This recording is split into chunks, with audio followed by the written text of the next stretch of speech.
और अधिक सत्संग सुनने के लिए हमारे चैनल को सब्सक्राइब करें तथा घंटी जैसे बटन को भी दबाएं और ऑल का ऑप्शन चुनें। सतगुरुदेव की जय। बंदी छोड़ कबीर परमेश्वर जी की जय। बंदी छोड़ गरीबदास जी महाराज जी की जय। स्वामी राम देवानंद जी गुरु महाराज जी की जय।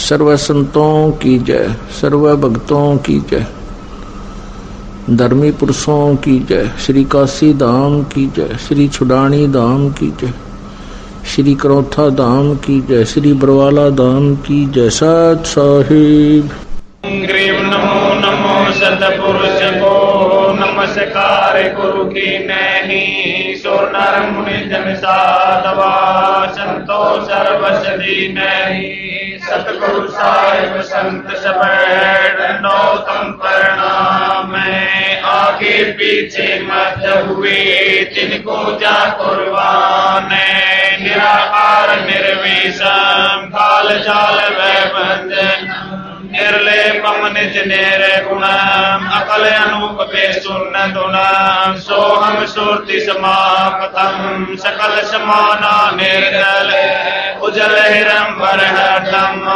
बेपरवाह था वार पार नहीं मत तम ग्रीव जो सुमरे सिद्ध होई गणनायक कलताना करो अनुग्रह सोई पारस पद परवाना आदि गणेश मनाओ गणनायक देवन देवा चरण कमल लौलाऊं आदि अंत करुण सेवा ब्रह्म शक्ति संगीता रिद्धि दाता सोई अवगत गुण अतीतम सत पुरुष निर्मोही जगदम्बा जगदीश मंगल रूप मुरारी तन मन अर्पो शीशम भक्ति मुक्ति भंडारी सुर नर मुनि जन जावे ब्रह्मा विष्णु महेशा शेष सहस्र मुख गावे पूजे आदि गणेशा इंद्र कुबेर सरीखा वरुण तरंग धावे सुमरत जीवन जी का मन इच्छा फल पावे 33 कोट अदारा ग्रामे 88 उतरे भव जल पारा कट है यम की फांसी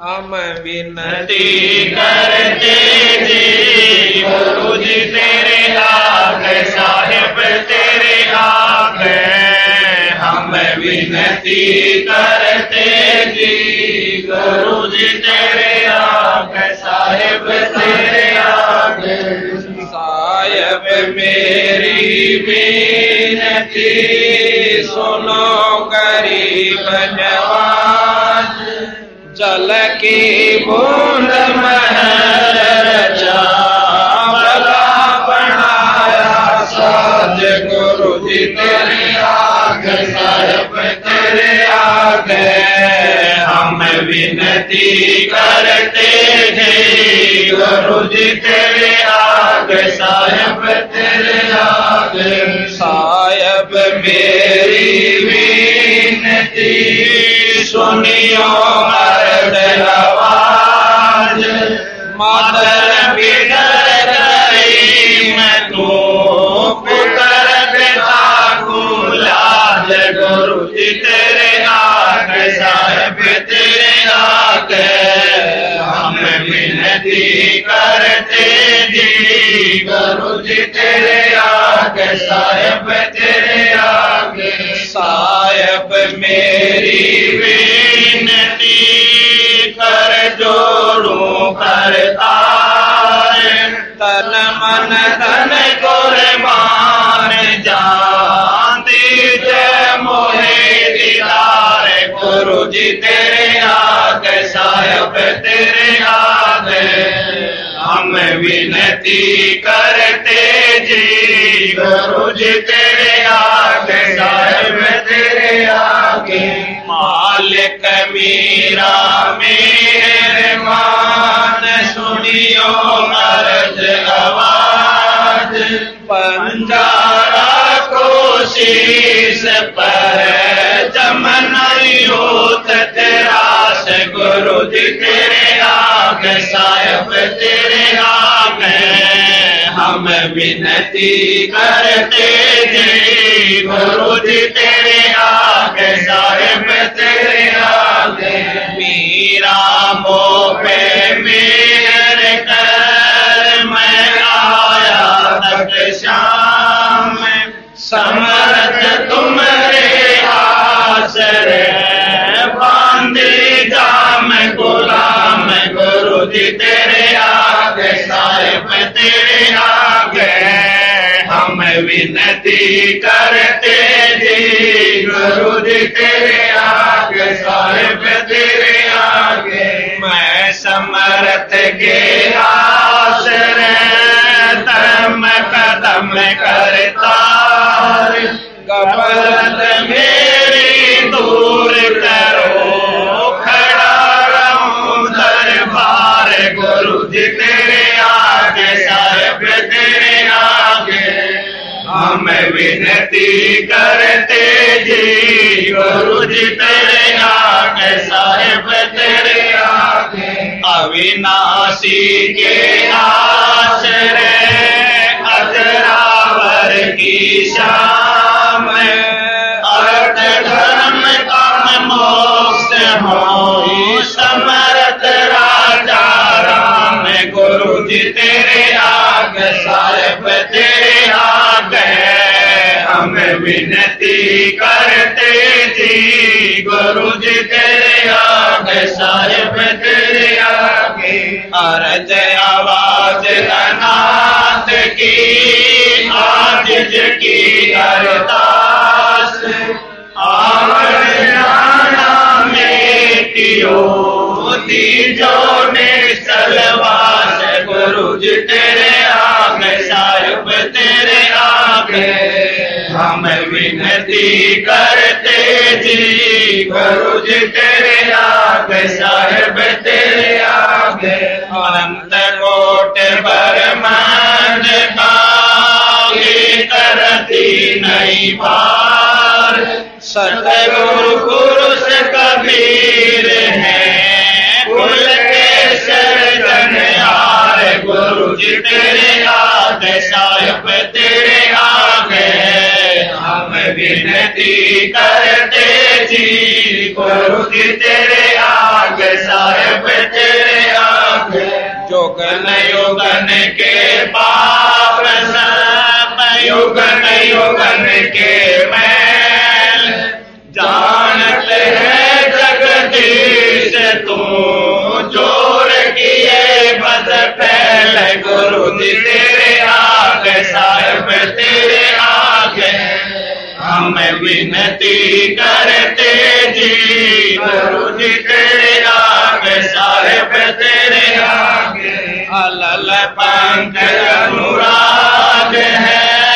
सुन मंडल रहती दास गरीब उतारिया सतगुरु मिले कबीर गुरु जी तेरे आगे साहिब तेरे आगे हम विनती करते जी गुरु जी तेरे आगे साहिब तेरे आगे अकाल पुरुष साहेब धनी अवगत अविनाशी कृपदास शरण लगा काटो यम फांसी गुरु जी तेरे आगे साहिब तेरे आगे हम विनती करते जी गुरु जी तेरे आगे साहिब तेरे आगे अकाल पुरुष साहेब धनी अवगत अविनाशी कृपदास शरण लगा काटो यम फांसी गुरु जी तेरे आगे साहिब तेरे आगे हम विनती करते जी गुरु जी तेरे आगे साहिब तेरे आगे सत साहिब मारे पूया पाठ प्रकाश बधाई मैं बांटूंगी मारे पूया पाठ प्रकाश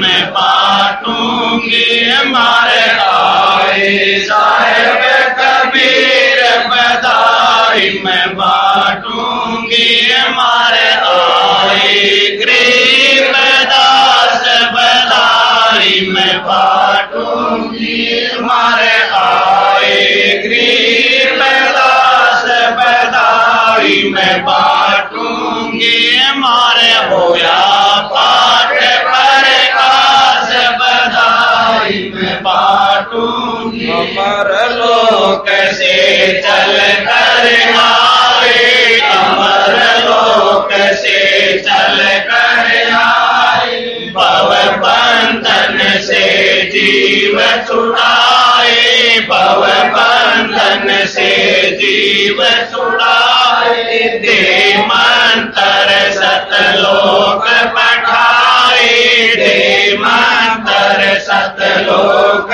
पठाए ये देते निश्चल वास बधाई मैं बांटूंगी मारे होया पाठ प्रकाश बधाई मैं बांटूंगी पाप पुण्य को हर दम तोलूं पाप पुण्य को हर दम तोलूं घर घर में मैं कहती डोलूं घर घर में मैं कहती डोलूं दुश्मन मीत सभी से बोलूं दुश्मन मीत सभी से बोलूं करियो अवर की ख्यास बधाई मैं बांटूंगी मारे होया पाठ प्रकाश बधाई मैं बांटूंगी मार भगत महात्मा आवेंगे मार भगत महात्मा आवेंगे वो शब्द साहिब के गावेंगे वो शब्द साहिब के गावेंगे मारे परम भूत मिट जावेंगे मारे परम भूत मिट जावेंगे फिर होए नाम विश्वास बधाई मैं बांटूंगी मारे होया पाठ प्रकाश बधाई मैं बांटूंगी नगर निवासी सब ही आना नगर निवासी सब ही आना आपस के मतभेद भुलाना आपस के मतभेद भुलाना कोई दिन में सबको चला जाना कोई दिन में सबको चला जाना या झूठी जग की आस बधाई मैं बांटूंगी मारे होया पाठ प्रकाश बधाई मैं बांटूंगी दुख मेटे और सुख का दाता दुख मेटे और सुख का दाता पूर्ण ब्रह्म है आप विधाता पूर्ण ब्रह्म है आप विधाता जब चाहे चोला धर आता जब चाहे चोला धर आता होया सुल्तानी कवास बधाई मैं बांटूंगी मारे होया पाठ प्रकाश बधाई मैं बांटूंगी काशी में केशव बन आया काशी में केशव बन आया समन के घर भोग लगाया समन के घर भोग लगाया सेवूधड़ पर शीश चढ़ाया सेवूधड़ पर शीश चढ़ाया ये काटे कर्म की भास बधाई मैं बांटूंगी मारे होया पाठ प्रकाश बधाई मैं बांटूंगी जिस घर में ये होता पाठ जी जिस घर में ये होता पाठ के हो जठाट जी, उन भगतों के हो जठाट जी।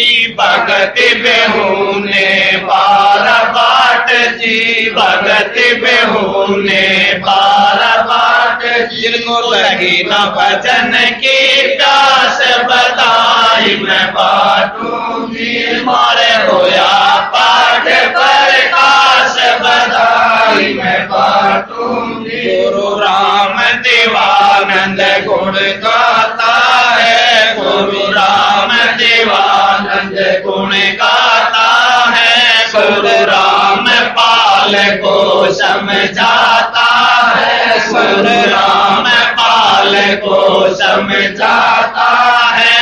भजन बिना नहीं सुख पाता है, भजन बिना नहीं सुख पाता है। चाहे विपत्ति हो खास, बधाई मैं बाटूंगी।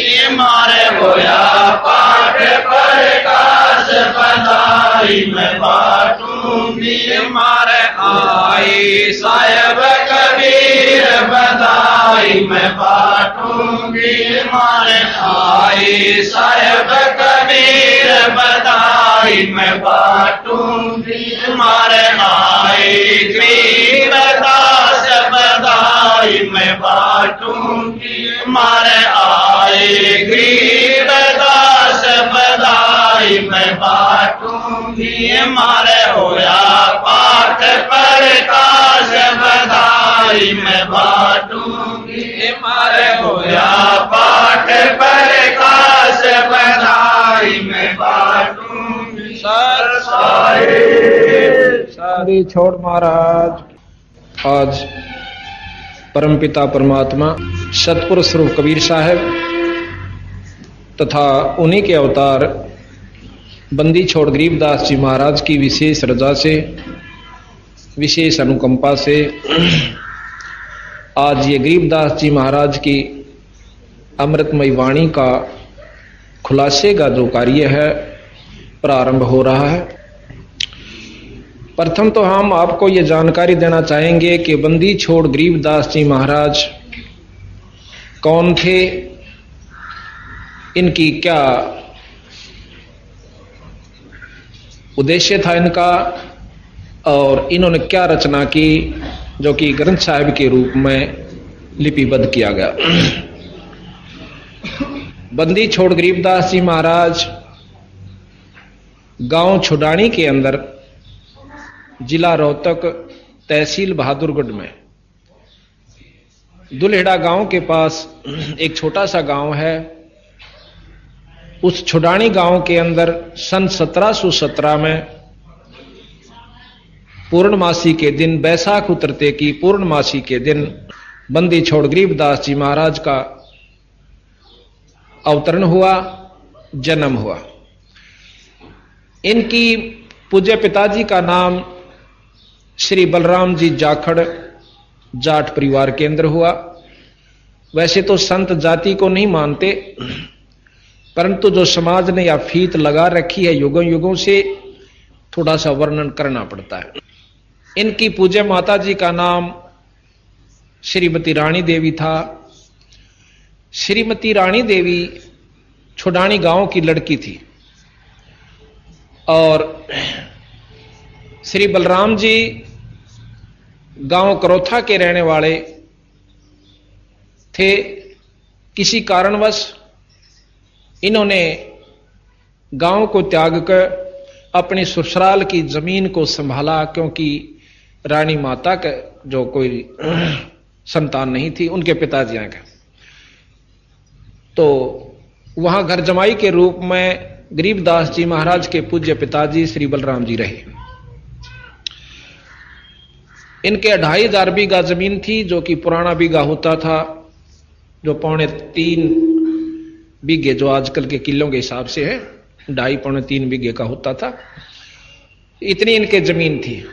ये सब वर्णन इसलिए दिया जा रहा है कि कोई यूं ना समझे कि सतगुरु महाराज ने कोई वैसे ही अपनी रोटी रोजी के लिए ये वाणियां कथ दी होंगी। नहीं, इन्होंने परमार्थवश आने वाले समय कलयुग के तगाजे को देखते हुए और ज्ञान का जो आजकल घोल मथोल कर दिया गया है, शास्त्रों का ज्ञान ना रहा, वेदों को ढंग से कोई जान नहीं पाया, उपनिषद श्रुतियों को जिसने जैसा भी उनके अंदर दोहे अनुसार अपने अनुसार उनकी बुद्धि ने काम किया, संतों ने अपने हिसाब से उनके व्याख्या की, भाषा भाष्य किया। अब हम जिस भी किसी एक उद्देश्य को लेकर चलते हैं तो हम देखते हैं कि एक शास्त्र कुछ कह रहा है, दूसरा शास्त्र कुछ कह रहा है। रामायण कुछ कह रही है, महाभारत कुछ कह रहा है। चारों वेद का जो भाषा भाष्य किया गया, 3-4 महर्षियों ने किया, उनका आपस में कोई से का किसी तक नहीं मिलता। कहीं तक मिलता है, फिर जाकर भिन्न हो जाते हैं। वही श्लोक होता है, संस्कृत के वही श्लोक है, क्योंकि वेद श्लोक बदले नहीं जा सकते। अपनी ज्ञान अनुसार, अपनी बुद्धि के जो विचार अनुसार हम उसका कुछ भी भाष्य कर सकते हैं। इस प्रकार उनके भिन्नता होने की वजह से असमंजस में जीव पड़ गए कि मेरा परमात्मा सैक नाश है, या ये शास्त्र सत्य हैं या असत्य हैं। गरीबदास जी महाराज ने यही फैसला दिया है। चारों वेदों को, 6 शास्त्र, 18 पुराण, 11 उपनिषद, महाभारत, गीता जी, और जो मुसलमान धर्मों का, मुसलमान धर्म जहां से शुरू हुआ, वो कौन महापुरुष था, कौन से लोक तो आया था, और किस शक्ति का वो अवतार था, और उस मोहम्मद जी ने क्या चलाया था। और आखिर में आने वाले समय में उस मोहम्मद जी के ज्ञान को भी लोगों ने अपने हिसाब से सेट करके उस वस्तु को गलत ढंग से प्रसारित कर दिया, जिसकी वजह से ये समाज आज इस स्टेज पर खड़ा हो गया, स्थिति पर खड़ा हो गया कि नास्तिक होने को जा रहा है। महर्षियों ने, महात्माओं ने समय समय पर आकर के बहुत कोशिश की गई है उनके द्वारा कि हम इस ज्ञान को एक कर पाए, पर नहीं कर पाए। बंदी छोड़ कबीर साहब ने तथा उन्हीं के अवतार बंदी छोड़ गरीबदास जी महाराज ने उस सारे ज्ञान को एक किया और यह बताया कि चारों वेद हमें क्या बताते हैं,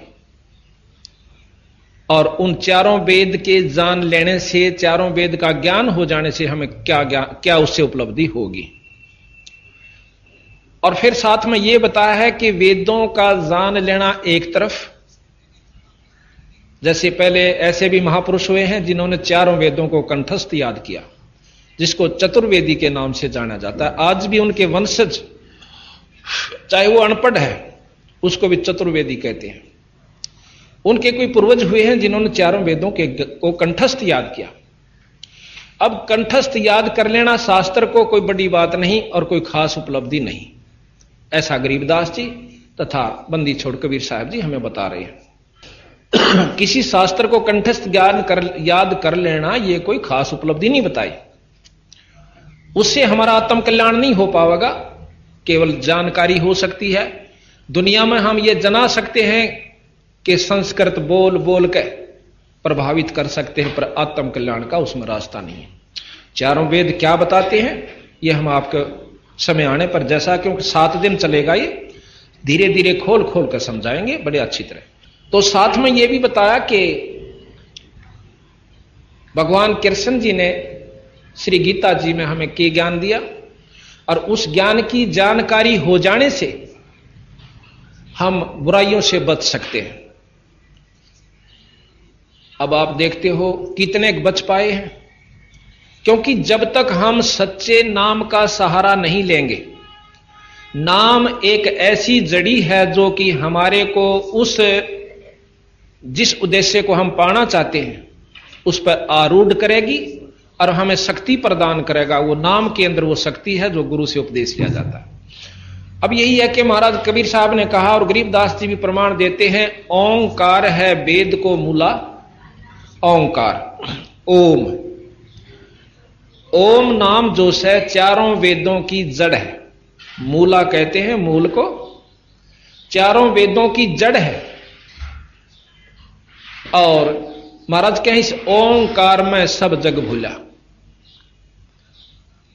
ओंकार जो है ये वेद की जड़ है। चारों वेद पढ़ लो, एक ओम नाम जाप कर लो, वो भी किसी गुरु से लेकर। वैसे अपने मनमुखी नाम जाप करने से कोई लाभ नहीं होता, ऐसा भी संतों ने प्रमाण दिया। फिर साथ में यही बताया कि गीता जी के ज्ञान को हम याद कर लेते हैं, सारा घोट लिया, सब कुछ याद हो गया, फलाने अध्याय में ये लिखा है, उस अध्याय में ये लिखा है, तो उससे भी आत्म कल्याण नहीं होगा। हाँ ठीक है, आत्म कल्याण के लिए हमने गुरु से उपदेश लेना होगा, और गुरु उपदेश जो भी जिस इष्ट का नुमाइंदा होगा वही तक का लाभ हमें दे पाएगा। ये भी साथ में बंदी छोड़ना हमें बताया। अब साथ में सतगुरु महाराज ने ये ज्ञान दिया कि जो मुसलमान भाई हैं वो मोहम्मद जी को परमात्मा अल्लाह का, खुदा का अवतार मानते हैं। और मोहम्मद जी कहां से आए थे? ये शंकर जी के गण थे और शंकर लोक से आए थे। क्योंकि जो भी गण किसी भी इष्ट, किसी भी जैसे महापुरुष की जैसे इष्ट की नगरी से आता है, लोक से आता है, जिस प्रकार विष्णु जी के अवतार राम और कृष्ण जी आए, शंकर जी के अवतार गोरखनाथ जी, और भी बहुत से लिखे हुए हैं रुद्र वगैरह, और साथ में मोहम्मद जी भी। मोहम्मद जी ने अपना अलग से ज्ञान चला दिया। उन्होंने भी इतना भ्रष्ट नहीं किया था समाज को, ना मांस खाने की कहीं किसी भी कुरान के अंदर कहीं भी नहीं लिख रखा कि मांस भक्षण किया करो। आने वाले समय में समय के अनुसार महाराज कबीर साहब कहते हैं कि अपनी जाड़ के स्वाद के कारण हमारे जैसे स्वार्थी जीवों ने इसको समाज को पथभ्रष्ट कर दिया।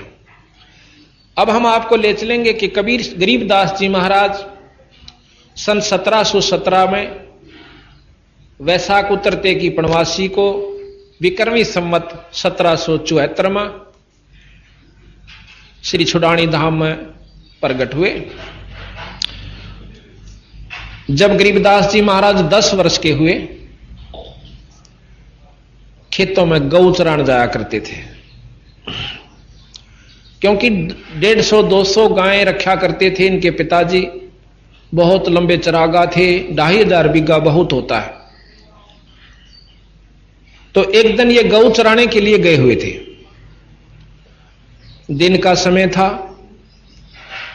बंदी छोड़ कबीर साहब अपने सतलोक से आए। अब धीरे धीरे आपको ज्ञान होगा कि सतलोक क्या है, वो कौन सा लोक है जो सत्य है। ये थोड़ा सा 7 दिन तक श्रवण करोगे विशेष रूप से रुचि के साथ, तो पूर्ण रूप से जानकारी हो पाएगी। सतलोक से आए और वहां एक संत का रूप बनाकर, जैसे कि आप देखते हो, धोती और कुर्ते में, सिर पर लंबा टोप, और आकर के महाराज कबीर साहब गरीबदास जी तक कहने लगे, भाई पालियो, क्यों 2-4 पाली और साथ में थे, कि भाई पाली मैंने दूध पियाओ। अब गरीबदास जी 10-1 साल के बच्चे थे, कहने लगे महाराज जी दूध पियो, अभी निकाल देता हूं गऊ का। तो कबीर साहब ने बोले, ना भाई, दूध पीऊंगा बिना ब्याई हुई गां का, गऊ भी ना हो बछड़ी हो, यानी नए दूध ना हो रही हो और दूध छोड़ रखा हो, पिंदी भी नहीं हो दूध, उस बछड़ी का मैं दूध पीऊंगा। अब जो और पाड़ी थे बड़े बड़े, वो ने बोले कि महात्मा जी आपने फिर दूध पीने की रुचि को ना, आप तो मजाक करो सो, बिना ब्याई कदे दूध दिया करे। सतगुरु महाराज कहने लगे कि हाँ बिना ब्याई भी दिया करे। गरीबदास जी महाराज कहने लगे कि स्वामी जी आप जिस बछड़ी का हाथ ला दोगे उससे का दूध काट दूंगा। कबीर साहब ने एक बछिया का हाथ ला दिया जो 1.5 साल की थी, नए दूध ना हुई थी। हाथ लाते ही उनके थना में ते अपने आप दूध रसना शुरू हो गया। अब कई भाई तो इस बात को कतई गलत मानते हैं कि ऐसा नहीं हो सकता कि अपने आप दूध और बिना ब्याई। ये तो 250 साल पहले की बात है, बिल्कुल सत्य है।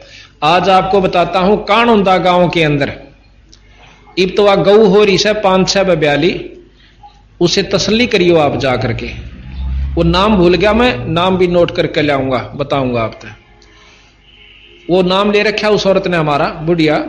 वानो बोली जी साबित काम गवा इस बात का, या बाछड़ी जो से 1.5 साल की थी और अपने आप में इसने प्यान गई दूध, इसके थना में तो दूध निकलना शुरू हो गया जोड़ के ऊपर। मन ने सोची मैं इसका कोई राध रूद बन गई होगी। मैं घर ने ले आई, डॉक्टर को दिखाया, डॉक्टर ने बोला कोई राध नहीं, ये तो वैसे हो जाता है। अगले दिन और ज्यादा ठाण पर बैठती हुआ, ठाण सारा दूध में जो ना बहुत दूर तक फैला मिलता। फिर तीसरे दिन चौथे दिन हफ्ते पाछा तो उसमें तुर्री बंधन लाग गई। तो मन ने के करा एक बाल्टी अड़ान लाग गई। जब वो दूध उसके पाया के ऊपर का बांध के एक हल्की सी बरोली ही बांध दी, कुछ वो बरोली भरने लाग गई। आधी मतलब शेर होया दूध, फिर 1.5 शेर होया। फिर मैंने उसकी चाह बना के उबाल के देखा, ना पटा, नहीं पटा। तो मन ने के करा, फिर उस पर मलाई भी आई, फिर चाह बना के देखी। फिर ने बोली अगले दिन मैंने जमा दिया, उसकी दही जाम गई और घी काटा, घी भी लिख दिया। तो इस प्रकार ने बोली। फिर मैंने उसको खड़ और बिनोले गिरने शुरू कर दिए, बाखर चने वड़े। जो कहती मेरी बहू का बालक होना था, उसका 10 किलो दूध किया, घी बनाया मैंने उसका, देसी गऊ का। आज भी वह गां प्रमाणित सवानों कहती चल मैं दिखा के लाऊं आपने। मैं बोला वे तो झूठ बोला है, अरीबती मेरे घर में बंद रही सर साबित। और भी 20, 30, 50 जितने वहां गांव के बैठे थे, बोले जी कति 100 की 100 सच है। तो इस प्रकार हम उन बातों ने स्वीकार करें हैं जो हम आख्या देख लें। कई संतां तुम्हारी बात हुई भक्तों से, आमनो कह देना भाई ऐसे ऐसे हो गया, नो बोला ये भी दिखा दे करके। अब उस अनजान ने कोई नो पूछे कि कोई नो कह जींद में बहुत तगड़ी बारिश हुई जेठ के महीने में, आवे कोई आड़ लू चल दी हो और उड़ा नो कह दे जी उड़ा बहुत तगड़ी बारिश हो रही है, और उन्होंने काड़ा दिखा दे करके। ये भी उसका क्या इलाज, सब समय आने पर सारे कामों से वहां बारिश हुई है। वो झूठ बोलने का उसने किए शौक से भाई। लेकिन वो नौका में जब मानो जब रोहतक में बरसे, रोहतक भी बरसेगा समय आओगा जब, और जेठ में बेला जींद में बारिश है। अब कई भाई नौके हैं कि ऐसा नहीं हो सकता ऐसे समय में, और संत नौके हैं कि वो जब हो सकता है। तो इसी प्रकार हमने इतना ही ज्ञान है कि हम देख ले आंखें तो सच है, और पहले के में बात हुआ हम नहीं मानते, शास्त्रों को भी झूठा कर देते हैं। गरीबदास महाराज जी ने शास्त्र झूठे नहीं करे, इन्होंने शास्त्रों को ज्यों का त्यों रखा, पर उन शास्त्रों की पहुंच बताई कि यहां तक इसकी म्याद है इसकी। तो सतगुरु महाराज ने हमें यह ज्ञान दिया कि जैसे रामायण महाभारत ये हमें क्या ज्ञान देती है। रामायण जो है विष्णु अवतार श्री रामचंद्र जियों का जीवन चरित्र है। जीवन लीला कहो, जीवन चरित्र कहो, उसके बारे में हमें जानकारी दी गई कि भगवान राम ने कब जन्म लिया, वो कै भाई थे, उनके पिताजी का क्या शुभ नाम था, उनकी कै मौसी थी, माताएं थी, हैं? उसके बाद उनको वनवास हुआ, सीता जी का हरण हुआ, रावण का मरण हुआ, फिर वापस सीता जी अपने अयोध्या को लौट आई, और उसके उपरांत भी सीता जी घर नहीं रह पाई। उसके बाद बेचारी के भाग्य में फिर भी सुख नहीं लिखा, और वो फिर भी वन में जाकर के 2 पुत्रों को जन्म दिया, लव और कुश को। फिर प्रमाण दिया कि जब लव कुश जवान हुए, रामचंद्र जी ने अश्वमेघ यज्ञ करी, तो उसमें रामचंद्र जी के और लक्ष्मण के छक्के उन 2 लड़कियां ने लव और कुश ने छुटा दिए। अर्थात उस 3 लोक के भगवान ने उन बच्चा का आगे हाथ खड़े करने पड़े किसी भी कारणवश। तो भाव ये से सतगुरु गरीबदास जी महाराज का कहने का और इस ग्रंथ साहब की रचना का उद्देश्य यही था कि यथार्थ ज्ञान महाभारत से निकाला और उसका वर्णन किया, वर्णन के बाद उसका सार दिया, भावार्थ दिया और फिर सार दिया। तो इस प्रकार फिर यह बताया कि इसके बार बार पाठ्यक्रम से भाई महाभारत का हम बार बार पाठ कर लें या रामायण को बार बार पढ़ते रहे तो क्या हासिल होगा? हम जानकारी प्राप्त कर सकते हैं, आत्म कल्याण नहीं। हमें ज्ञान हो जाएगा, कंठस्थ हो जाएगी 2 4 10 रुपए पढ़ने पाछे, पर आत्म कल्याण नहीं। हम पशु और गधे बनते नहीं बच सकते गीता और महाभारत को बार बार पाठ्यक्रम पढ़ने से।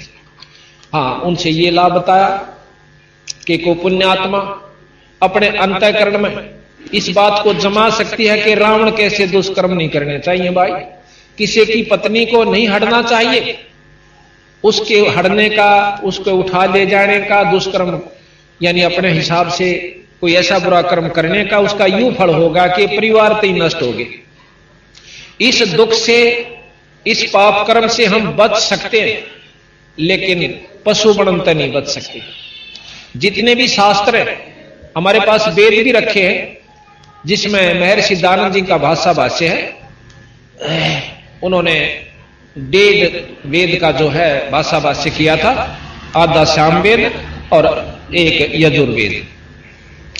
तो उस वेद में क्या लिखा हुआ है कि उस परमात्मा ने हमें आज्ञा दी गई है कि तुम ऐसे रहा करो भाई, शुभ काम किया करो, यज्ञ हवन किया करो, परमात्मा का नाम लिया करो, ईश्वर को याद किया करो, बुरे कर्म मत किया करो। राजा जो ऐसे काम नहीं करता वो राजा नहीं कहलाता। ये ज्ञान दिया है। इस ज्ञान से हम अपने अंतःकरण को और इसके ऊपर अनुसरण करने से दुखों से बच सकते हैं, बुराइयों से बच सकते हैं, लेकिन जन्म मरण के चक्कर में हम नहीं बच सकते केवल यज्ञ और हवन तथा इसके वेद के पाठ बार बार कर लेने से। ऐसा गरीबदास जी ने बताया।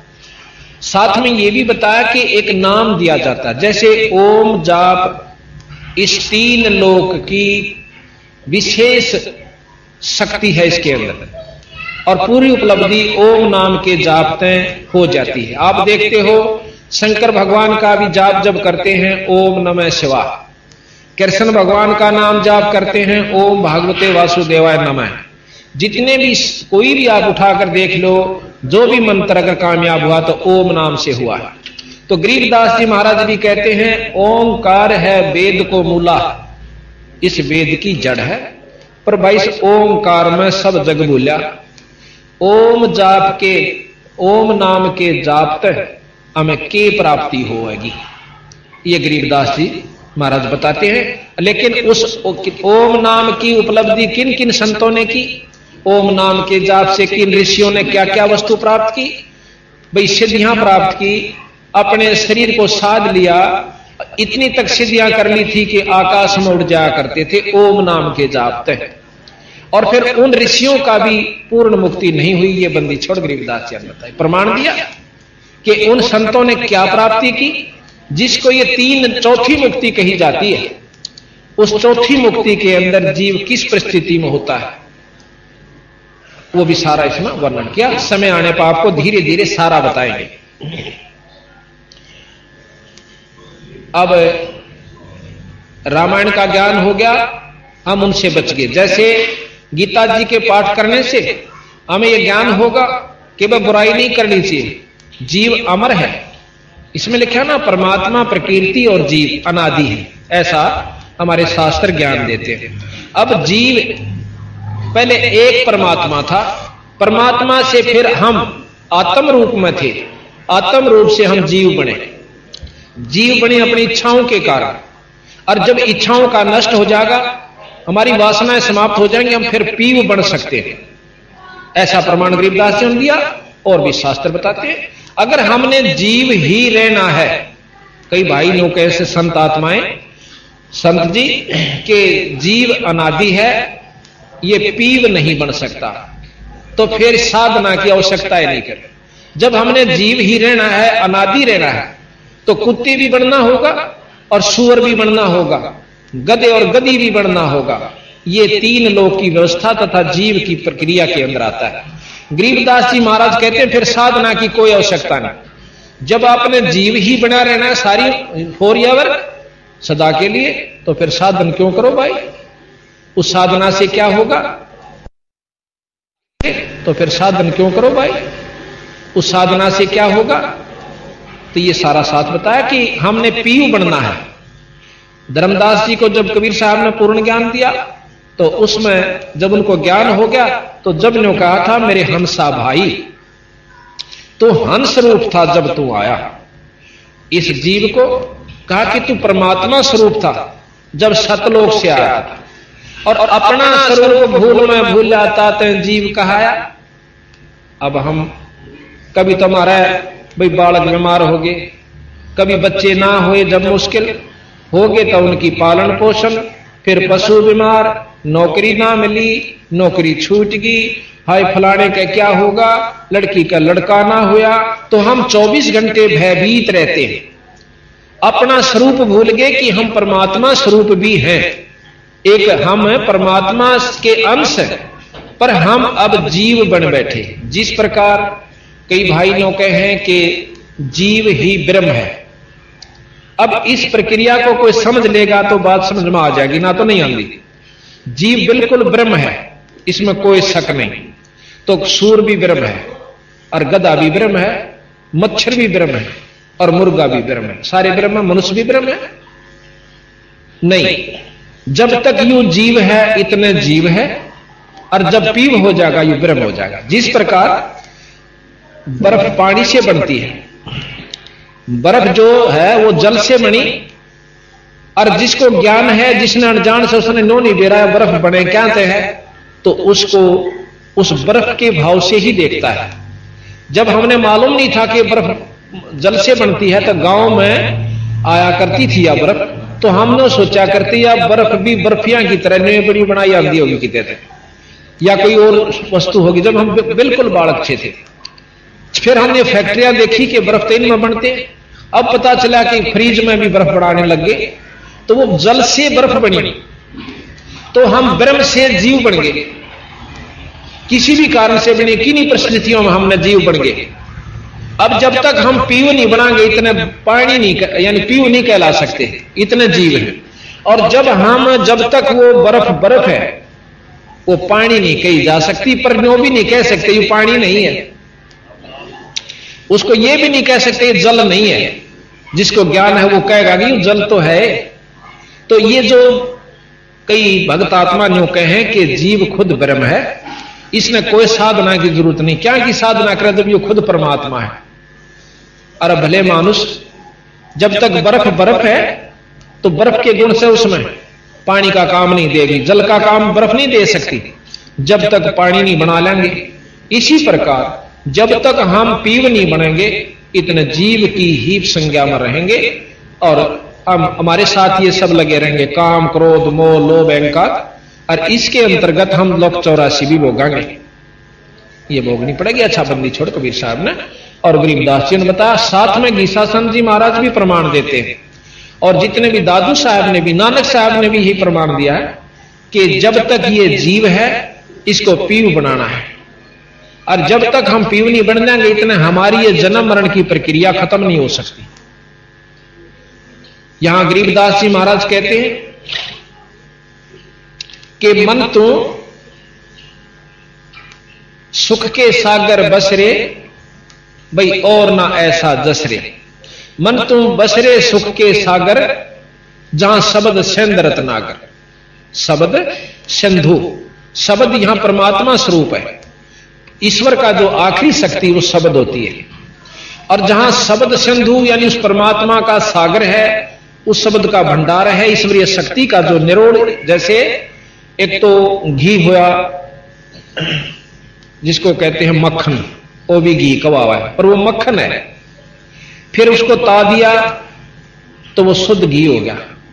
इसी प्रकार जब हम यहां पर जो जीव से ये ब्रह्म है, ब्रह्म माया सहित ब्रह्म है, इस 3 लोक का मालिक की किस ब्रह्मांड तक जिसको ब्रह्म कहते हैं वो माया सहित ब्रह्म है, और इससे ऊपर पार ब्रह्म है जिसको शुद्ध घी कह सकते हैं, ताया हुआ। तो इसी प्रकार महाराज कहते हैं गरीबदास जी के मेरे हंसा के मन तो सुख के सागर बसरे, जहां शब्द सिंधु रत्नागर, के जहां पर परमात्मा शब्द रूप में है उस लोक में चाल भाई। वहां जाने के बाद तेरे ऊपर कोई प्रक्रिया जीव संज्ञा की नहीं रहे। ना काम सतावे, ना क्रोध सतावे, ना लोभ सतावे और ना मोह सतावे, ना अहंकार दुखी करे।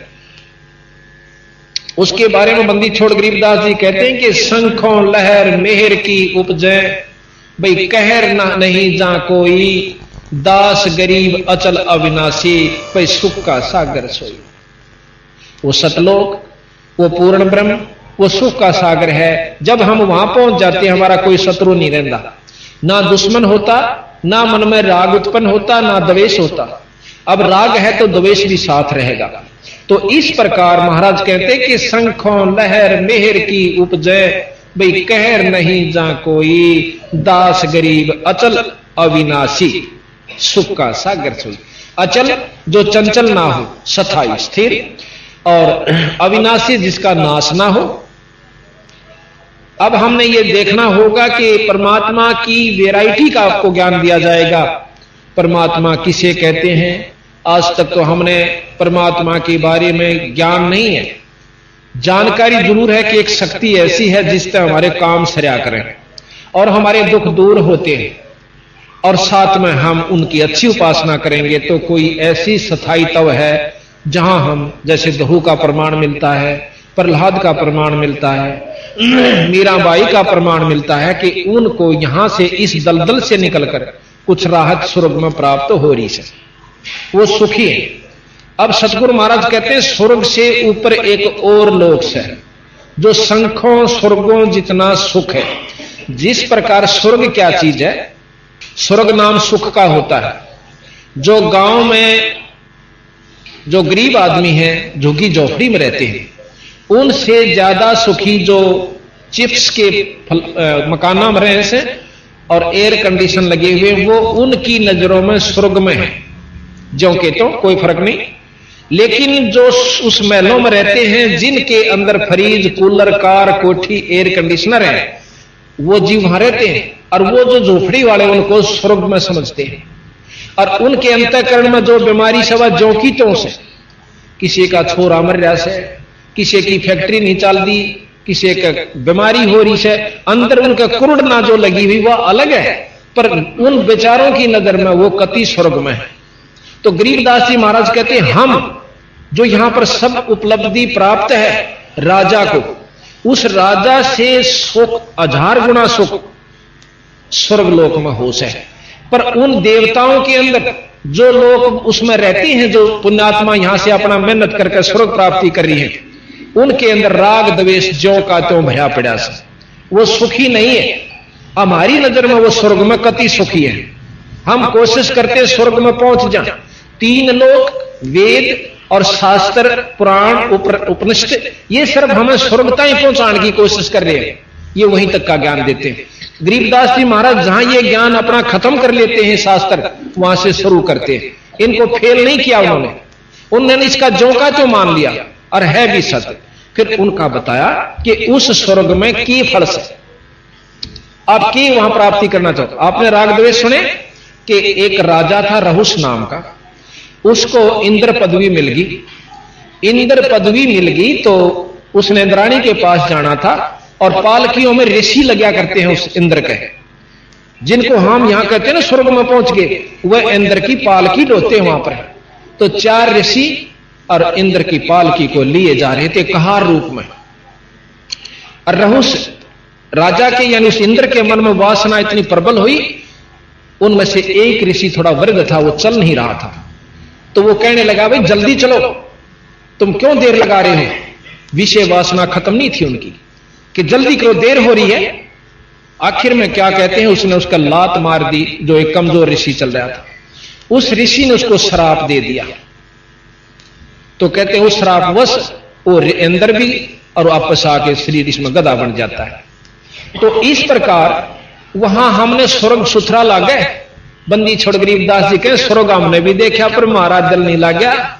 और सुन मंडल को किया प्याना, काल कर्म सब भाग्या। हम तो भाई अपने सतलोक में चले गए। तो ये स्वर्ग की बात बताओ है गरीबदास जी महाराज के, स्वर्ग कुछ नहीं है। दूसरे मायनों में, दूसरे उदाहरणार्थ स्वर्ग क्या चीज है। जैसे सारे साल ताड़ मेहनत करी, भक्तात्मा तपस्या करते हैं, खड़े होकर तप करते हैं, भाई साधना करते हैं, योगी जन बैठ कर बड़ी योग उपासनाएं करते हैं, तो वो क्या करते हैं कि स्वर्ग प्राप्ति हो जाती है। तो उस स्वर्ग के बारे में एक प्रमाण मोटा सा हम देंगे। सारा वर्ष 10 महीने या 9 महीने अपने कार्य क्षेत्र में हमने मेहनत करके 2 पैसे जोड़ दिए, 5-7 हजार रुपए बचाए। उन 5-7 हजार रुपया लेकर शिमला चले गए, कुल्लू मनाली चले गए, और अच्छा जहां पर खूब वातावरण ठीक रहता, गर्मियां में लू नहीं चलती, वहां जाकर के किराए पर तक कमरा लिया और सारी मोल सामग्री आई, और 2 महीने 3 महीने हम जो गर्मियां के थे वहां बिता करके अपने जेब खर्च से वापस आ गए। और वापस जब आए तो यहां पैसा जेब में नहीं था, थोड़ा बहुत बचा भी हुआ होगा तो फिर वो उड़ा अपना प्रयोग कर लिया। तो महाराज कहें हमने यहां साधना की, जैसे वेद अनुसार की, यज्ञ किए, हवन किए, और गीता जी पढ़ी, और कोई भंडारे कर लिए, ये सब करके हम स्वर्ग प्राप्ति कर जावांगे। वो भी उतने दिन के लिए जितना जेब खर्च यहां से लेकर जावांगे, जितनी कमाई हम यहां जोड़ कर ले जाएंगे उतने दिन हम स्वर्ग में रह सकते हैं। फालतू 1 मिनट नहीं रहने देते, जैसे यहां नहीं रहने देते हमने। जब समय पूरा हुआ, अपनी वहां आने से पहले जाने की भी तिथि उसी दिन नीचे लिख दी थी कि बेटा इस दिन आओगा उल्टा, और इस दिन पहले तरह के में हिम्मत होगा, अच्छे कर्म करें तो कर बन जा तो कर लिए, और फिर नहीं तो गधे और कुत्ते लग 84 तो भोगेगा। साथ में ये हिदायत दी थी, आने से पहले जाने की तिथि, जब हमारी सारी हिस्ट्री लिख दी और नीचे बंद कर दी। तो इस प्रकार हम जब स्वर्ग में पहुंच जाते हैं तो वहां खा करके वापस आ गए। जो माड़े कर्म कर गया वो नरक में हो गया। जब दोनों वापस आए तो बराबर थे। यहां पर बूंदे कर्म नरक में भोग लिए एक जीव ने, एक ने शुभ कर्म स्वर्ग में भोगे, फिर वापस आ गए। तो गरीबदास महाराज कहते हैं कि इसी तुम ये जितने भी जीवात्मा है करा कितनी स्वर्ग हो गया, पर वहां ठिकाना नहीं मिला, वहां सताई तो नहीं मिला आपको। तो इसलिए सतगुरु महाराज कहते हैं सताई तो हम बतावांगे क्यों कर मिलेगा। 4 मुक्ति भी कोई स्थायी तपन नहीं बताया। 4थी मुक्ति ध्रुव को प्राप्त है, प्रहलाद को प्राप्त है। ये 4थी मुक्ति के जीव भी वापस आएंगे जब महाप्रलय होगी, जिसमें लोक परलोक सब समाप्त हो जाएंगे। ध्रुव मंडल भी नहीं रहेगा, शिवलोक भी नहीं रहेगा, विष्णु लोक नहीं रहेगा, ब्रह्मा लोक नहीं रहेगा, और माता का लोक नहीं रहेगा, कोई ब्रह्मांड नहीं रहेगा, खत्म हो जाएंगे ये। इसको महाप्रलय कहते हैं। तो एक महाप्रलय में 21 ब्रह्मांड की टोडी खिंच जाती है, यानी खत्म हो जाता है। आप प्रमाण देते हो कि पृथ्वी तत्व को जल तत्व ग्रासेगा, गरीबदास जी महाराज भी लिखते हैं और शास्त्र भी प्रमाण देते हैं। ये मेरे पास रखे हैं सारे, किसी ने नाज अच्छे तो इन्हें पढ़ लियो, आकर मेरे पास पढ़ सकते हो। कोई ने सोचा कि कोई सट्टे मारे, सट्टे नहीं हुआ कर दे। जब मैदान में और पंडाल लगाकर कोई चीज कही जाती है, पूरे विश्वास के साथ कही जाती है और आत्मानुभूति के साथ की जाती है, जो हमने अनुभव किया हुआ होता है। तो अग्नि जल तत्व को, पृथ्वी तत्व को जल तत्व खत्म कर देगा, ग्रास लेगा। जल तत्व को अग्नि ग्रासेगी, अग्नि तत्व को वायु, पवन तत्व, और पवन तत्व को आकाश।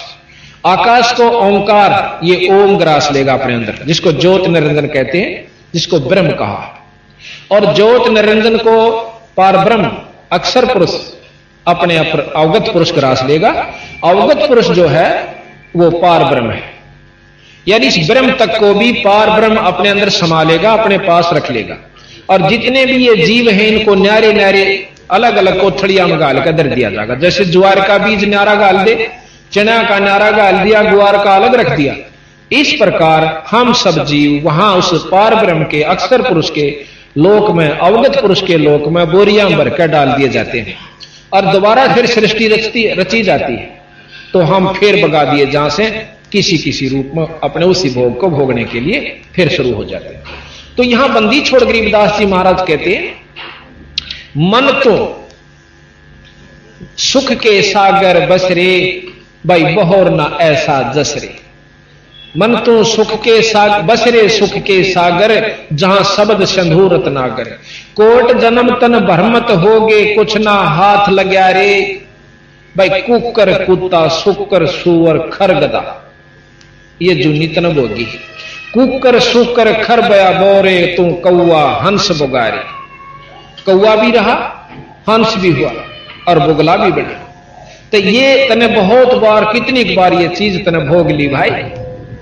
फिर कहा कि कोट जन्म तू राजा की ना मिटी ना मन की आशा, करोड़ों जन्म तक तू राजा भी रहा, कितनी बार तू राज भोग चुका है। और भाई 3 कोट जन्म तू राजा की ना मिटी ना मन की आशा, और भिक्षक हो तू दर दर हांडा, मिला नहीं निर्गुण रासा। अब देखा ना इन दुकाना का ऊपर लाल लत्ते पैर लेंगे, ढाडी बढ़ा लेंगे, माला गाल लेंगे और 36 पाखंड करके एक संत को बदनाम करते हुए वो लोग मांगते फिर से हैं। और को दवन्नी ना देता दीदे काटेंगे, नौकंगे फूक दूंगा। अब पहले ऋषि हुआ करते श्राप दे दिया करते थे, उनका भय इतना ही हमारे अंदर जमा हो रहा से कदे ये साचे फूक ना दे, और फिर वो सल्फा फूक तो वो फेरगा ना हमारे दिए हुए धन को, हमारे दिए हुए पैसे को सल्फा पीवेगा, फीम खावेगा, दारू पीवेगा, या कोई और भी बदमाशी कर सकता है। तो महाराज की कहते हैं कि ये सब पाखंड वस्तुएं हैं, इनके अंदर हमने आचरण बस नहीं रहना चाहिए। तो कहते हैं भिक्षक हो तू दर दर हांडा, पर मिला ना निर्गुण रासा। निर्गुण रासा जोश है, वो निर्गुण वस्तु कैसे प्राप्त होती है, वो विधि गरीबदास जी ने बताई कि हम बतावांगे ऐसे उसकी निर्गुण उपासना ऐसे होगी तेरी। फिर कहा कि इंद्र कुबेर ईश की पदवी, ब्रह्मा वरुण धर्मराया। इंद्र कुबेर और ईश के हैं परमात्मा मालिक। जैसे इंद्र भी भगवान है, इंद्र को भी भगवान इंद्र कहते हैं, और वेदों में उसी इंद्र को ऐश्वर्यवान परमात्मा कहा है। महर्षि जियों ने भी और जितने भी और शास्त्र ये खोल रखा श्याम वेद, उसमें लिखा कि ऐश्वर्यवान परमात्मा, जब परमात्मा में गुण विद्यमान है तो वो ब्रह्म नहीं है, वो निर्गुण नहीं है। जिसमें गुण है, जो परमात्मा ऐश भी करता है, उस परमात्मा वो सारी विधि है, तो उसके वो मतलब माया सहित है, रहित नहीं है। उन आकार में भी है कहीं ना कहीं, ये लिख रखा है इस वेद में भी, हम आपको दिखाएंगे। यजुर्वेद में साफ महर्षि दयानंद जी ने खोल रखा, भाष्य कर रखा उसका। और उस यजुर्वेद के 5वें अध्याय के 32वें श्लोक में खुद महर्षि जी सरलार्थ करते हैं। सरलार्थ को बदला नहीं जा सकता, अगर मायना को बदलता है, अर्थ को बदलता है, तो वो विद्वान नहीं कहलाता। उन्होंने जो का त्यों लिखा है कि वो परमात्मा, वो ईश्वर, वो परमेश्वर जिससे सारी सृष्टि चेतन है, चल रही है और आश्रित है, वो अपने सत धाम युक्त है। अगर वो धाम में है तो आकार में भी है, इस बात को नहीं भूलना चाहिए। मकान बना है तो आदमी भी रहे होंगे या रहते होंगे, मकान की वैसे जरूरत नहीं थी। जब उसका धाम है, उसका स्थान है, उसका लोक है, तो वो आकार में भी है। दूसरी तरफ से कहते नहीं उसका कोई लोक नहीं, उसका कोई धाम नहीं, कोई स्थान नहीं, वो तो कण कण में व्यापक है। गरीबदास जी महाराज उसके बारे में बताते हैं, व्यापकता किसे कहते हैं और स्थायीपन किसे कहते हैं। सूर्य अपने स्थान पर है, पर यहां सारी पृथ्वी जितने उसके सामने आते उसमें प्रकाश व्यापक है, पर है अपने स्थान पर।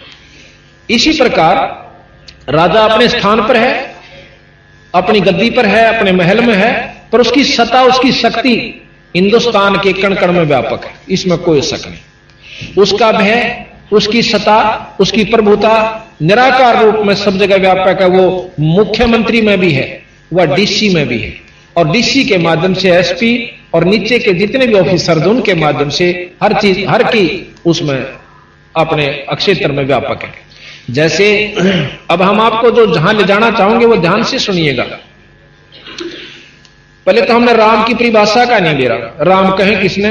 Ram God Allah, that power, Ram is a god, God is a power, और उसको अल्लाह कहो, राम कहो, खुदा कहो। अब पावर नाम जो है ना वो परमात्मा का एक स्वरूप है, शक्ति जो है उसे परमात्मा कहते हैं। अब शक्ति तो देखो इंद्र में भी है, और शक्ति हनुमान जी में भी है, शक्ति गणेश जी में भी है, शक्ति भगवान राम में भी है, विष्णु शंकर जी में भी है, कृष्ण जी में भी है, विष्णु जी में भी है, और ब्रह्मा जी में भी शक्ति है। पर जितनी जिसमें शक्ति है उतने ही वे परमात्मा है। जैसे तहसीलदार भी साहब को आवश्यक, एसडीएम भी साहब, और डीसी साहब भी साहब को आते, कमिश्नर भी साहब को आवे, और मंत्री साहब, मुख्यमंत्री साहब और प्रधानमंत्री साहब, राष्ट्रपति साहब, ये सारे साहब को आवे। पर इनकी कार्य क्षेत्र में और शक्ति में दिन रात का अंतर होता चला जा सकता। ये तो आप मानोगे कि इनके ये सब साहब है, ये कोई नहीं कहा भाई यू काम तो साहब कर सके, वो ऑटोमेटिक अंडरस्टूड होता है, सब तो उस चीज का जानकारी होती है। जैसे डीसी ऑफिस के जितने भी कार्यकर्ता होंगे, कर्मचारी होंगे, वन्यों का आकर कोई भी काम हुआ भाई साहब ने कहा, वन्यों नहीं कहते हुआ बार बार डीसी साहब ने कहा, वन्यों का आकर भाई यू साहब कह गए, स्टेनो आओगा कि साहब ने न्यू कहा, तो वो काम वो अंडरस्टूड है उनके लिए कि साहब कह रहे हैं, कि उस किस साहब ने किया, उनको ज्ञान है कि डीसी साहब के ये काम करें। फिर वो कहेंगे कि ये किसने कहा, साहब ने कहा, उन्हें दोबारा लोग कहने की जरूरत नहीं पड़ती, डीसी साहब ने कहा, अच्छा जी। तो इसी प्रकार हमने राम राम सुना, पर नो नहीं बेरा कौन से राम पे के काम बनेगा। इन्होंने ये बताया गरीबदास जी ने, किसी शास्त्र का खंडन नहीं किया, वेद का खंडन नहीं किया कि वो गलत से या नहीं, बिल्कुल सत्य है वेद। पर जहां तक वो जिस साहब का, जिस राम का की वह जानकारी देते हैं, वहां तक बिल्कुल सत्य है। अब हम डीसीएन प्रधानमंत्री की संज्ञा दे बैठे, तो भाई देखा जान लेते वैसे बंडा, जो हम शुरू में थे ना, छोटे छोटे थे, तो नहर पर पाड़ी चले जाते, तो एक दिन और सिर आ गया, सर पर टोपर साइकिल के ऊपर, हमारे गांव का एक बेलदार, और तो पाड़ी भाग गए, क्यों पहले बहुत भय होया करता अफसरों से, आज से को 30-35 साल पहले की बात। और तो भाग के खेता में लग गए, क्योंकि पानी चढ़ा करते थे, फ्लड हुई थी, और अपनी भैंस भूसों को नहर नूरा पास पास चलाया करते थे। और बाकी रह गए, जो रह गए उनको उन्होंने पकड़ लिया, वो फिर डर गए, रोन लागे, बालक से थे। उसके बाद और बह बढ़ गया हमारा भी, कोई भी दिख जाता साहब आवा है, डांक मार दे बाज जाते। तो हमने मतलब नो नहीं बेरा था साहब है कौन, इतना जरूर बेरा था, नहर पर साहब आ रहा था। अब और सिर लेके इंजीनियर चीफ था, तो बेरा ने कितने साहब बोले हैं, और इनकी अलग अलग से इनकी शक्तियां हैं। तो इस प्रकार आज हम इस स्थिति पर हैं कि हमने राम के बारे में ज्ञान भी नहीं, अल्लाह के उस है, और राम किसने कैसे, गॉड किसने, वो लड़ाई जरूर कर देंगे, हम अल्लाह नहीं कहेंगे, वो राम नहीं कहेंगे। यह भी कोई बात है, भाषा का अंतर है। साहब कहो, साहेब कहो, राम कहो, सतराम कहो, खुदा कहो, अल्लाह कहो, गॉड कहो, ये वो शक्ति का